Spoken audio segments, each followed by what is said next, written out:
नमस्कार दोस्तों, आप सभी का स्वागत है आपके अपने चैनल राज एग्ज़ाम अड्डा में। आज की क्लास हमारी उत्तराखंड की क्लास होने वाली है और उत्तराखंड में आज जो हमारा प्रैक्टिस सेट रहने वाला है, चौथा प्रैक्टिस सेट होने वाला है। इससे पहले हमने 3 प्रैक्टिस सेटों को कंप्लीट कर लिया है और 3 प्रैक्टिस सेट ऐसे प्रैक्टिस सेट थे जहाँ से एग्ज़ाम में क्वेश्चन हमें बने हुए देखने को मिलते रहे हैं और हर एक प्रैक्टिस सेट को हमने एक्स्ट्रा फैक्ट के साथ कवर करा है और जो कि एग्ज़ाम के पॉइंट ऑफ व्यू से काफ़ी महत्वपूर्ण प्रैक्टिस सेट रहे हमारे वो। आज चौथा प्रैक्टिस सेट है और चौथा प्रैक्टिस सेट का हमारा आज का क्वेश्चन जो होने वाला है कि निम्नलिखित में से किस कत्यूरी राजा ने जोशीमठ में नरसिंह मंदिर का निर्माण कराया और वैष्णव को स्वर्णेश्वर नामक ग्राम अग्रहार में दिया था भाई। तो किनके द्वारा दिया गया था? तो वसंत देव के द्वारा दिया गया था। किनके द्वारा भाई? तो वसंत देव के द्वारा दिया गया था भाई। वसंत देव उत्तराखंड का पहला ऐतिहासिक राजवंश कार्तिकेयपुर राजवंश का संस्थापक था। वसंत देव के द्वारा जोशीमठ में नरसिंह मंदिर का निर्माण कराया गया था। बद्रीनाथ धाम की शीतकालीन पूजा जोशीमठ के इसी नरसिंह मंदिर में होती है भाई। तो भैया कार्तिकेयपुर राजवंश का संस्थापक कौन होते हैं? तो वसंत देव कार्तिकेयपुर राजवंश के संस्थापक होते हैं भैया। ठीक है। और वसंत देव के द्वारा जोशीमठ में नरसिंह मंदिर का निर्माण करवाया गया था। और भैया बद्रीनाथ की जो शीतकालीन पूजा होती है जो नरसिंह मंदिर में होती है और कहाँ पर? जोशीमठ के अंदर होती है भाई। तो ये फैक्ट पहले क्वेश्चन से हमें याद रखने हैं।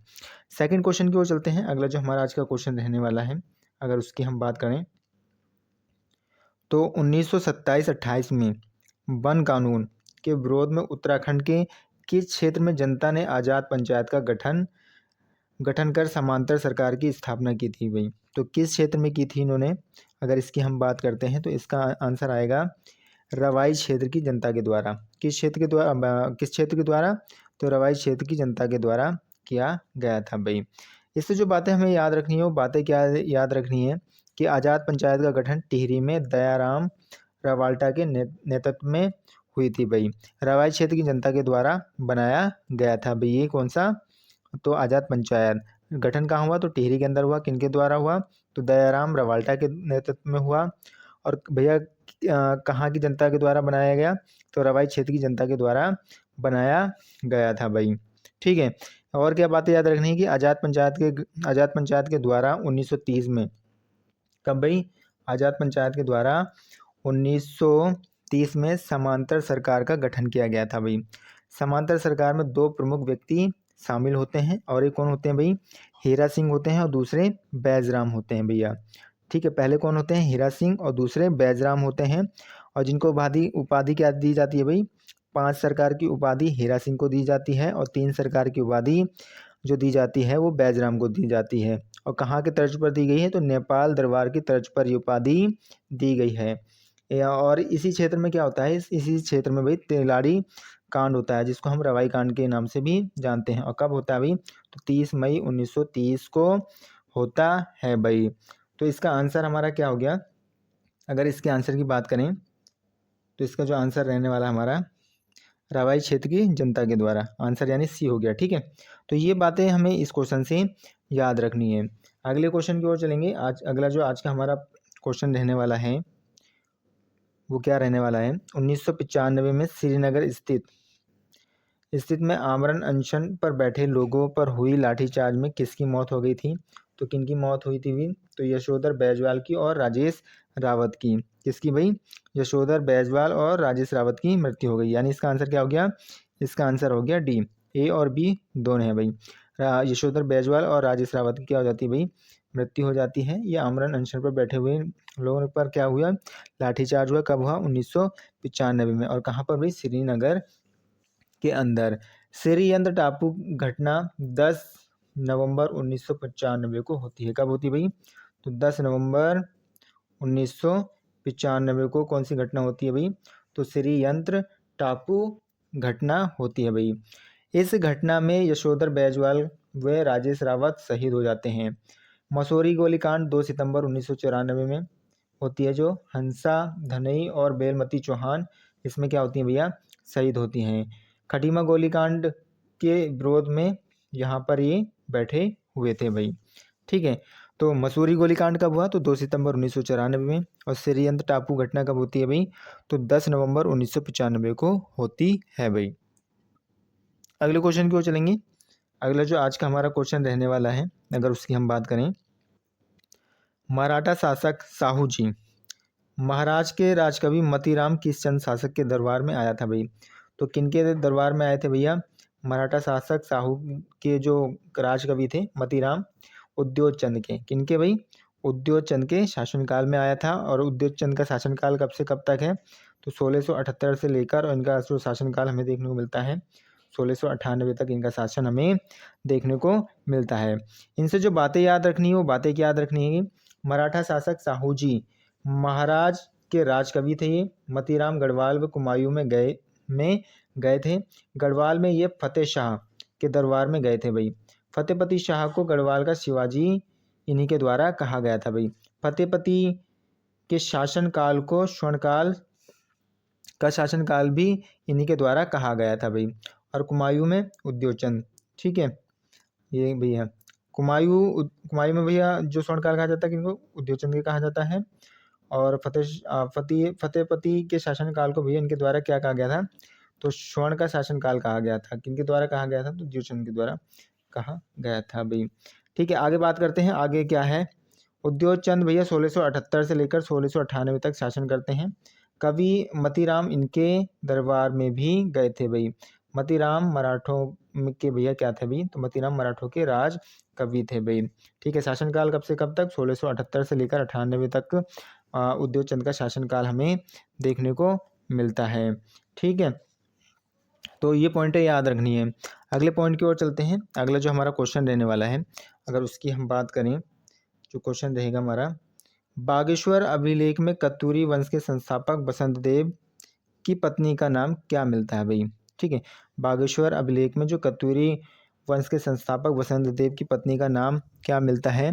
तो इनकी पत्नी का नाम जो मिलता है राजनारायणी देवी मिलता है। क्या मिलता है भाई? तो राजनारायणी देवी मिलता है। कत्यूरी वंश के संस्थापक कौन है? तो बसंत देव हैं। और इनकी पत्नी का बागेश्वर अभिलेख में राजनारायणी देवी नाम मिलता है। कार्तिकेयपुर वंश के लिए कत्यूरी शब्द सबसे पहले इस्तेमाल एटकिंसन के द्वारा किया गया था। अन्य प्रमुख शासकों की बात करें, जैसे खरपर देव की पत्नी का नाम क्या मिलता है? तो कल्याणी देवी मिलता है। और पूरे उत्तराखंड को एक सूत्र में बांधने वाले शासक इष्टगण देव थे। और इनकी पत्नी का नाम क्या मिला? तो वेगा देवी। ठीक है, वेगा देवी मिला। इस वंश का सबसे प्रतापी राजा ललित सूर्यदेव को माना जाता है। और ललित सूर्यदेव की 2 पत्नियां थी भैया, और जिनके नाम हमें क्या देखने को मिलते हैं? लाया देवी और क्या भाई? सामा देवी देखने को मिलते हैं भाई। तो ये भी बात हमें कहीं ना कहीं इससे याद रखना है। अगले क्वेश्चन की ओर चलेंगे। अगला जो हमारा क्वेश्चन रहने वाला है, दुधौली का युद्ध। दुधौली का युद्ध कब होता है भाई? 1703 में। किन वंशों व राज्यों के मध्य लड़ा गया था भाई? तो ये जो लड़ा गया था चंद व पवार वंश के मध्य। किनके भाई मध्य? चंद व पवार वंश के मध्य ये युद्ध लड़ा गया था भाई। दुधौली का युद्ध कब होता है? तो 1703 में होता है। किन किन के मध्य होता है? तो फतेहपति शाह और भैया ज्ञानचंद द्वितीय के मध्य होता है। फतेहपति शाह जो है पवार वंश के शासक होते हैं। और ज्ञानचंद द्वितीय ये चंद वंश के शासक होते हैं भैया। ज्ञानचंद 1698 में गद्दी पर बैठा। गद्दी पर बैठते ही अगले वर्ष 1699 में बधाड़गढ़ पर आक्रमण किया और नंदा देवी की प्रतिमा वहां से लूटकर ले गया। और कुमायूं के अल्मोड़ा में नंदा देवी के मंदिर में वह मूर्ति को स्थापित करवाता है।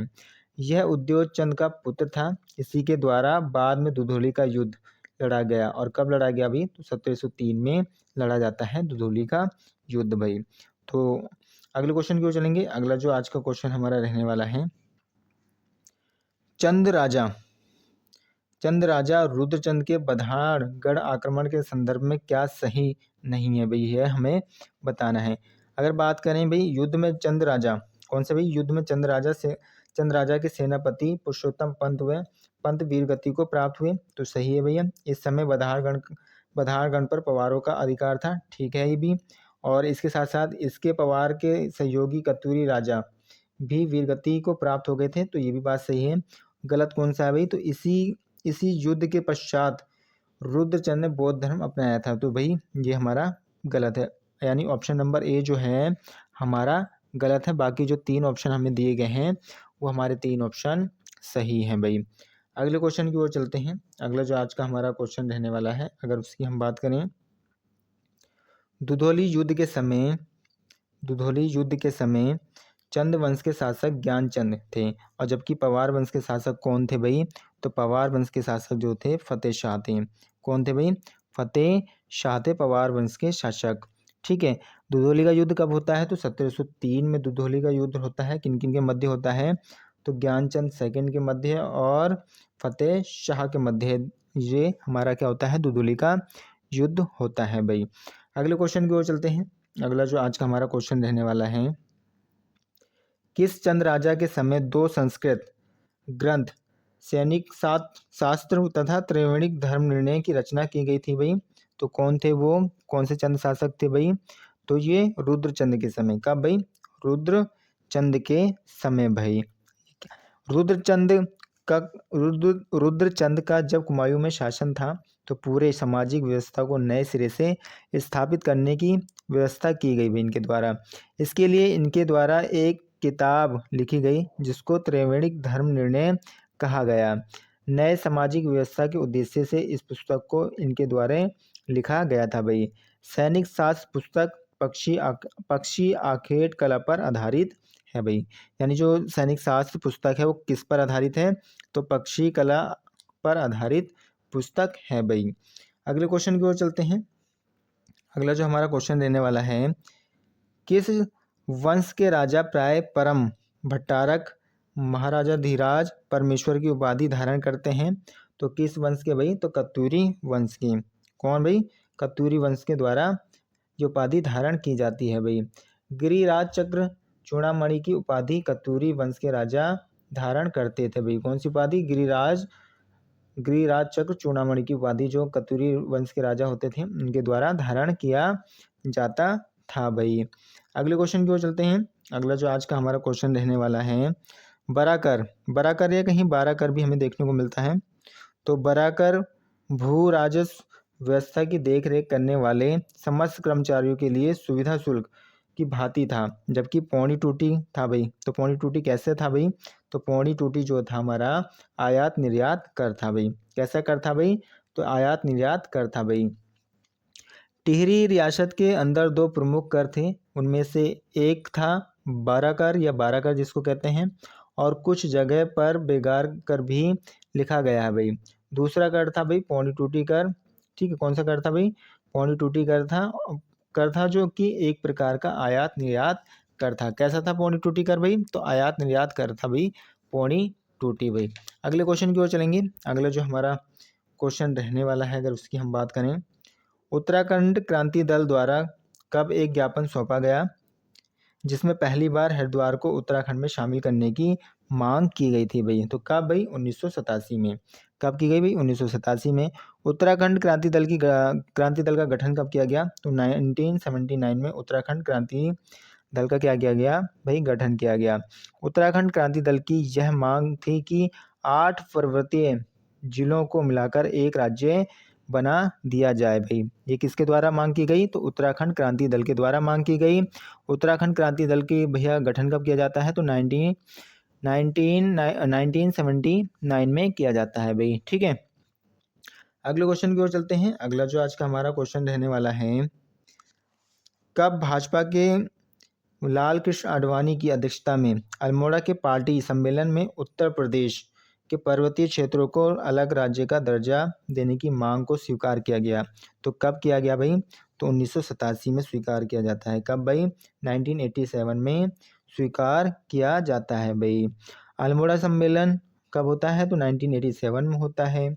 कब होता है भाई? तो 1987 में होता है, और लाल कृष्ण आडवाणी की अध्यक्षता में भैया ये सम्मेलन किया जाता है भाई। अगले क्वेश्चन की ओर चलते हैं। अगला जो आज का हमारा क्वेश्चन रहने वाला है, टिहरी रियासत में स्वतंत्रता हेतु आंदोलन के कारणों में से कौन सा एक नहीं है भाई? तो ये हमें बताना है कौन सा नहीं है। तो पहला है प्रजा मंडल की स्थापना एवं श्रीदेव सुमन का बलिदान। भाई ये है, बिल्कुल सही बात है। ठीक है। सेकंड हमारा है आधुनिक शिक्षा व्यवस्था का थोपा जाना, तो ये हमारा गलत ऑप्शन है। इसके बाद पौड़ी टूटी व बड़ा कर, भैया ये भी सही है हमारा। और वन व्यवस्था से असंतोष, तो ये भी बात हमारी सही है कहीं ना कहीं। तो वन व्यवस्था से असंतोष 1930 में तिलाड़ी कांड की इसी को लेकर होता है भैया। टिहरी के नरेश द्वारा ग्रामीण की भूमि को वन क्षेत्र के अधीन कर दिया जाता है। इस व्यवस्था के अंतर्गत न तो ये खेती कर सकते हैं और न ही पशु चरा सकते हैं भैया। तो ऐसी कुछ बातें हुई थी भाई।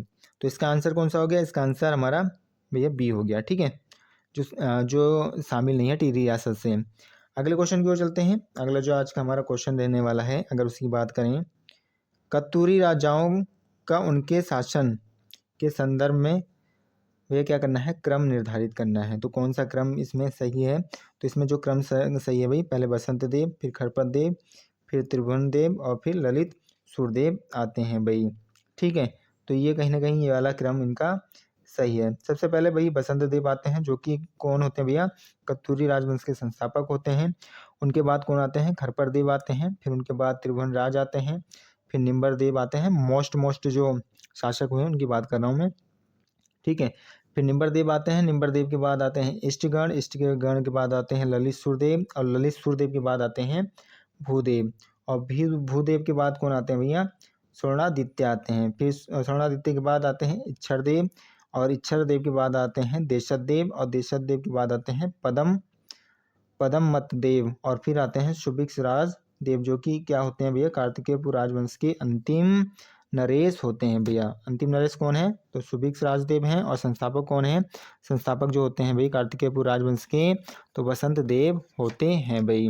ठीक है, अगले क्वेश्चन की ओर चलेंगे। अगला जो क्वेश्चन रहने वाला है हमारा, किस कत्तूरी वंश के राजा ने अपने पूर्वजों की भांति परम भट्टारक महाराजाधिराज परमेश्वर की उपाधि नहीं धारण की गई थी भाई? तो किनके द्वारा नहीं धारण की गई थी? तो वो कौन थे भाई? तो त्रिभुवन देव थे भाई। कौन थे भाई? त्रिभुवन देव थे भाई, जिनके द्वारा भट्टारक महाराजाधिराज परमेश्वर की उपाधि धारण नहीं की गई थी भाई। अगले क्वेश्चन की ओर चलते हैं। अगला जो आज का हमारा क्वेश्चन रहने वाला है, किस विद्वान के अनुसार पौरवों का शासन संपूर्ण उत्तराखंड में रहा होगा भाई? तो किनके द्वारा ये बात कही गई है? तो कनिंघम के द्वारा ये बात कही गई है कि उत्तराखंड में भैया पौरवों का शासन संपूर्ण उत्तराखंड में रहा होगा। किसने कहा? ये कनिंघम के द्वारा बात कही गई है। अगले क्वेश्चन की ओर चलते हैं। अगला जो हमारा क्वेश्चन रहने वाला है, किस घटना का उल्लेख मुंशी प्रेमचंद द्वारा 30 जुलाई 1930 के हंस के एक अंक में किया गया भैया? तो ऐसी कौन सी घटना थी? तो जो घटना थी वो पेशावर कांड थी भाई। कौन सी घटना?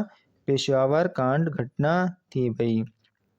ठीक है, अगले क्वेश्चन की ओर चलते हैं। अगला जो आज का हमारा क्वेश्चन रहने वाला है, अगर उसकी हम बात करें, कब उत्तराखंड क्रांति दल ने एक दस्तावेज जारी कर गैरसैंण को प्रस्तावित राज्य को राजधानी घोषित किया भाई? तो कब किया गया ये? तो अगर इसकी हम बात करें तो जुलाई 1992 में।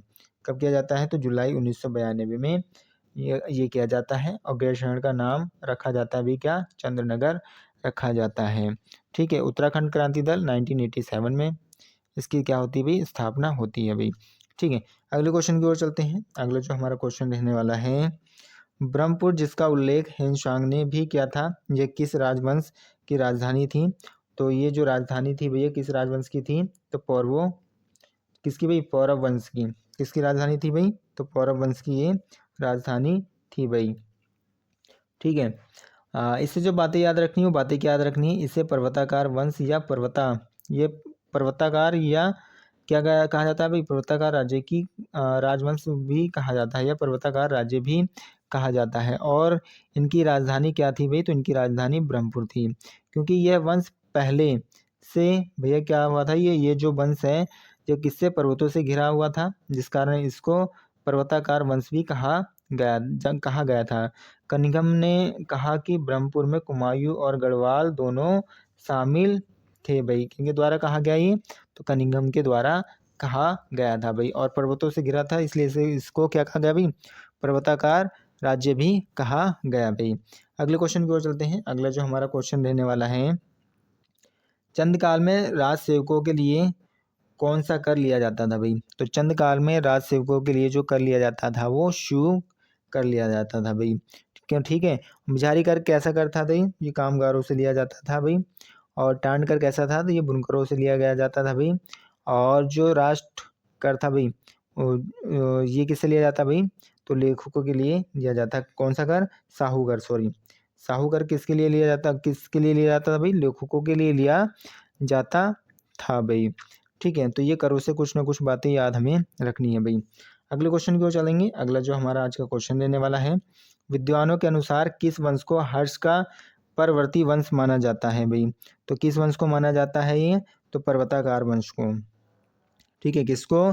पर्वताकार वंश या पौरव वंश को माना जाता है भाई। ठीक है, अगले क्वेश्चन की ओर चलते हैं। अगला जो हमारा क्वेश्चन देने वाला है, डोडी पश्चिमी नेपाल के एक क्षेत्र को कहा जाता है भाई। ठीक है, और जब एक क्षेत्र कहाँ स्थित है भैया? तो ये कहाँ पर स्थित है? ये हमारा स्थित है पिथौरागढ़ के अंदर। ठीक है, पिथौरागढ़ के अंदर कहाँ भाई? डीडी हाट में ये हमारा क्या है भाई? क्षेत्र स्थित है भाई। ठीक है, तो आशा करूँगा आप सभी को आज की क्लास अच्छी लगी होगी। अगर आपको क्लास अच्छी लगी है तो लाइक, शेयर एंड सब्सक्राइब करना ना भूलें। Thank you.